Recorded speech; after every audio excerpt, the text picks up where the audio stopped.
मृत्यु एक ऐसी सच्चाई है जिससे कोई भी जीवित प्राणी बच नहीं सकता। यह जीवन का अभिन्न हिस्सा है और इसके साथ ही बुढ़ापा और व्याधि भी अनिवार्यतः जुड़े होते हैं। जब किसी प्रियजन की मृत्यु होती है तो स्वाभाविक रूप से हम शोक में डूब जाते हैं और हमारी भावनाएं हमें घेर लेती हैं।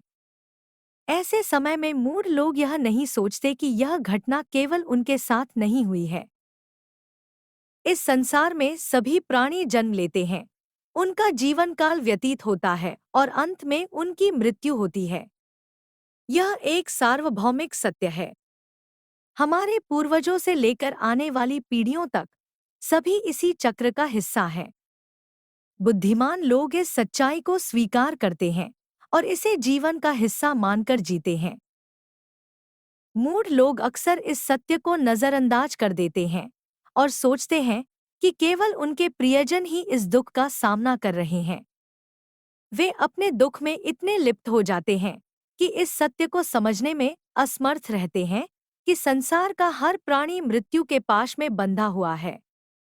यह समझ लेना आवश्यक है कि हमारा दुख निजी नहीं है, बल्कि यह हर किसी का दुख है। जीवन का यह धर्म है कि जो जन्मा है वह बुढ़ापे, व्याधि और मृत्यु का शिकार होगा। यह प्राकृतिक क्रम है और इससे भागना असंभव है। इस सत्य को स्वीकार करना ही बुद्धिमत्ता है। प्रियजन की मृत्यु के बाद शोक करना स्वाभाविक है, लेकिन इसे स्वीकार करके आगे बढ़ना भी उतना ही जरूरी है। जीवन की इस अस्थायिता को स्वीकार करके ही हम अपने जीवन को सही मायनों में जी सकते हैं।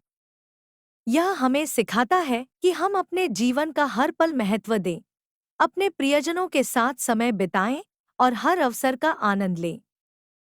यह सोच हमें जीवन की अनमोलता का एहसास दिलाती है और हमें प्रेरित करती है कि हम अपनी जिंदगी को और भी बेहतर तरीके से जिएं। इस प्रकार मृत्यु और जीवन के इस अनिवार्य सत्य को स्वीकार करना हमें मानसिक शांति और समझदारी प्रदान करता है।